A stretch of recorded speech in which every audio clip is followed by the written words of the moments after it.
Hello everyone and welcome to the rundown for AGL for all your energy needs. Go to agl.com.au. It is the West Coast Eagles in Adelaide taking on the Crows on a Saturday afternoon. And the mid-season draft is on Monday, but we have got an already change at the top, and that is Andrew Embley has been delisted. Well, he's actually unwell and replaced by Paddy Sweeney from 9 News and Ryan Daniels, the regular from 7 News. Boys, I can sense a bit of tension in the air. The true age recruit, I've come in. This is my big shot, guys. Solid form on the waffle show. He's come in. Ready-to-air tension right here on the rundown. See if we can get through unscathed. First things first, last week's win. Last quarter, did they flick the switch, Paddy, West Coast? They did, and they got out of jail, really, didn't they? 6 goals to 1 in the last quarter. Obviously has them at 6-3 record, but it's become a very scrappy, gritty game style, and that's what we're used to now in West Coast. That is the Eagles in 2019. We're used to it. We're nearly halfway through the year. They did flick the switch. Great win, but they did get out of jail yet again. I think that was Melbourne's best 3 quarters of the year. They threw everything at it. They knew how important that game was. They had some demons to bury from the year before. We talked about that last week. And they threw every single thing that they had, and it wasn't enough. And what happened in that last quarter was the mojo came back for the West Coast Eagles. We saw their runners really start to pick up. Luke Shuey had probably his most impactful game. Elliot Yeo was fantastic again. Just starting to see the green shoots coming through from the best footy of West Coast. It's still not there. It's absolutely still not there, but this was the game that they needed to have. Maybe it turns the corner, and at 6-3, you've still got to be pretty happy. Green shoots. Yeah, Brendan Bolton. Out the Brendan Bolton. Probably not a smart move, to be brutally honest with you. The betting market suggests the Adelaide Crows are about a goal ahead of West Coast, ahead of Saturday's fixture. Is that true? I mean, do we think that Adelaide are going that well? Is it only because it's at the Adelaide Oval? That's a big part of it. To me, this is a fairly 50-50 game. Adelaide and West Coast have had sort of similar seasons. They've had some great footy, they've had some average footy, they've lost some games they probably shouldn't have lost, and they've won some that maybe they shouldn't have won. So they're at a point where it's hard to pick this one. The home team gets the favouritism, and it's only by a kick, so it's not a lot.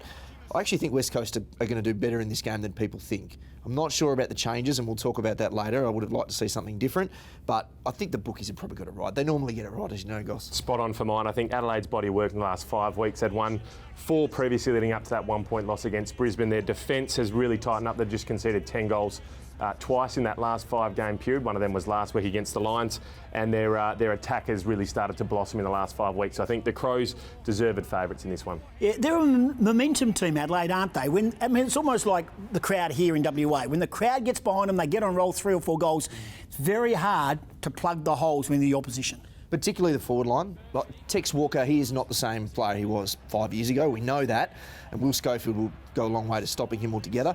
But he, Eddie Betts, these types, once they get up, it's very hard to shut them down. And their midfield as well. While it's not a fast midfield, it's a real hard-working grunt sort of midfield. So it'd be interesting. If West Coast can shut down those forwards, I think they'll go a long way. To the changes for West Coast, and we'll elaborate shortly, but I want to talk about the Lewis Jetta situation where he was given a week for the tackle. I was staggered that West Coast didn't take that on because for me, it was just a tackle. They both fell to ground. It was not a double motion and it certainly wasn't a sling tackle. I reckon Lewis Jetta's being penalised because Smith couldn't hear the whistle. So because Smith stopped, he didn't have a chance to brace for himself. Jetta kept going as if the game was still going, which as he should have. So because Smith thought the previous play was going to be a free kick, he just sort of let his defences go. So I think Jetta has been penalised for that. They definitely should have fought. Definitely should have fought. When there's a chance that you're going to get off and you can make an argument, you have to do it. I thought it was a little weak on West Coast's point of view. I think they definitely should have fought, and I reckon they would have won. It's interesting. I disagree. I think they actually made the right decision to let it go because they would never have Based got on off. What? On the outcome, and this is what we've seen with the MRO, is purely the outcome. But he came back on the ground, so what's the outcome is he played out the game. And he's playing this week. He got concussion, and that's the issue. He's playing this week. The irony is, though, is on a Friday night, you can lay what is deemed the perfect tackle and receive a free kick for holding the ball, and then 18 hours later you get off at a 1-match ban. The AFL love the grey area. It's the way they get out of issues and they can cloud it, but I think the Eagles did the right thing. I think they saw the writing on the wall. So you think the free kick was wrong? 100% it was. It should have been a dangerous tackle.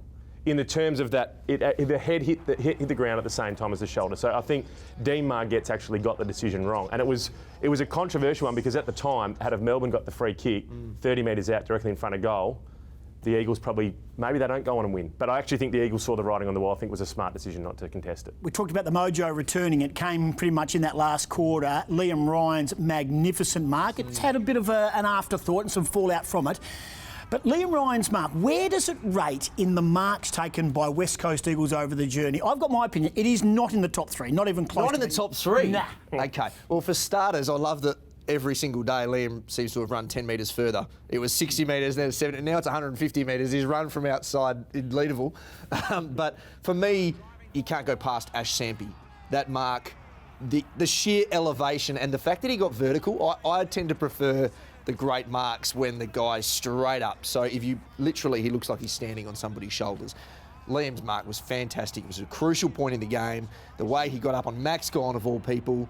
But to me, the Sampi mark is number one. I can't go past that. I'm very interested to see who's in the other two spots ahead of Liam Ryan. My pleasure. Just hold your horses. Sampi number one, I agree also because it was on Ember's back or shoulders, whatever you want to say. Hope you're watching, great man. I also think Chris Waterman's at the MCG or not. That was your classical mark. I think that's in the top three, 100%.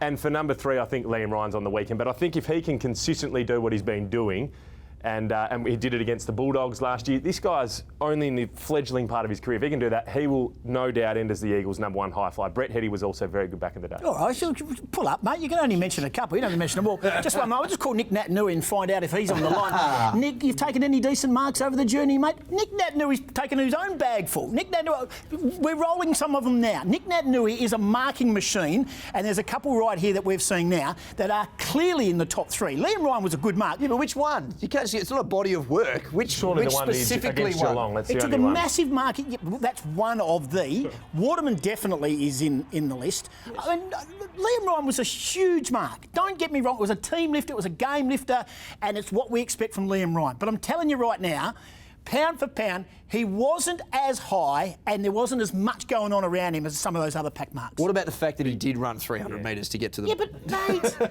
Did a lap of the oval first. Sorry, when the bloke's taking the photo and it's on the front page, oh, by the way, he ran 300 metres. Mate, it's not about the story, it's about marking it down on the scorecard. See, I disagree. I actually think that it matters. The stage of the game matters. The impact on the game matters. The moment matters. Who you're jumping on matters. I think all of that stuff matters. When Nick Nat took that mark against Geelong, and it was a fantastic mark, from memory, they were up by a lot by that point. The game was well and truly over. He's still got to take the mark. Surely the height comes into it as well. Nick Nat's got that spring-heeled leap as well, and he's also got the height. Liam Ryan, just a forward pocket, isn't he? Heavens above, fair income. He came from Geraldton. He came down from Geraldton. Channel 7 and Channel 9 agreeing on something. Wow.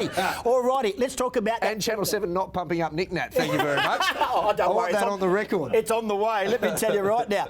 Petrocelli, Ryan, throw in young Cameron, who's just getting a little bit closer, and Rioli.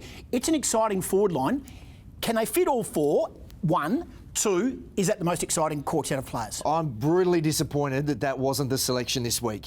Jackson Nelson, I'm sure he can bring something to the table, but for me, it was Jared Cameron. They needed to see this forward line together. This was the opportunity. Wow. Run and gun, all systems go. Can you imagine lining up against that forward line? You've got Petrocelli sprinting in off the wing. You've got Cameron, who's a ferocious tackler and a great finisher. You've got Ryan flying every 2 seconds, and you've got Willie Rioli doing genius things. You add that in, and suddenly it's a chaos forward line. Richmond have made an absolute peak performance over that of the past couple of years of having the chaos up there, and I think that's what West Coast should have done. Nelson, to me, is a safe, boring pick. I would have loved to have seen Cameron having a go. You add in Jamie Cripps to that as well, and there's speed and there's skill. Then you have the two power forwards in Josh Kennedy and also Jack Darling. One hell of a forward. I don't know if it's the best one going, but to add yours as well, the Bulldogs were also a bit of a chaos. Run and gun, get it forward. Unpredictability in the forward line is the key these days. But speed and skill, tell me the one defender would like to line up on any of them. Maybe Sam Frost. He'd be able to take Petra down, but that's about it. I'm just going to say that. Is this the same Jack Petrocelli, which is steaming into the forward line here from last week? And it's back to tackles. That is a sling tackle. That was a dangerous tackle.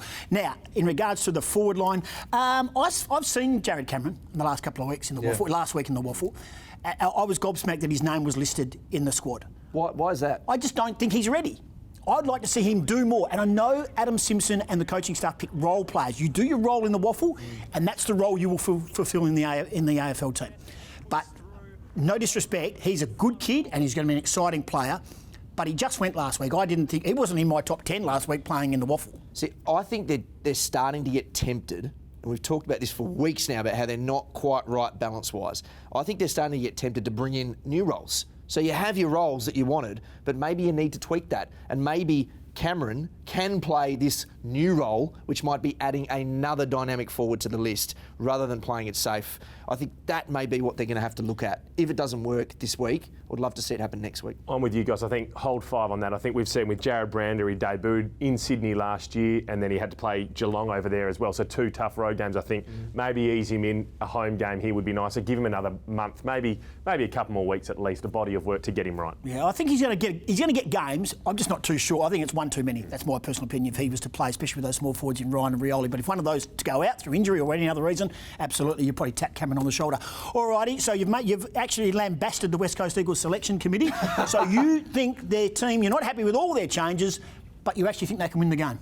Yeah, I do. I do think they can win the game. I think they've turned a corner slightly. I think it's going to be really close because Adelaide aren't a bad side. They probably should have beaten Brisbane last week. They were lazy until the last 10 minutes of the game. So I think West Coast will win, but not by a lot. I think maybe the reverse of what the bookies think, maybe a goal to West Coast. I'm with the Crows, I think. I just think the last 5 weeks, they've really turned that corner. They were sluggish to start the year. A couple of pundits even tipped them to win the flag. I wasn't in that boat, but I think at 5 and 4, the situation they are at the moment, as I mentioned, their defence has really tightened up. Their attack, they've found some free-flowing.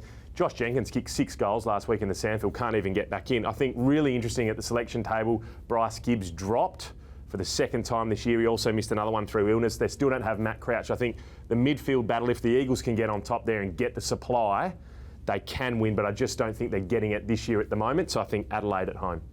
West Coast, for me, I think it will be wet, and I think that actually plays into their hands in regards to the lineup they have chosen. And I think if last week was any indication, the last quarter, I reckon West Coast can start with that.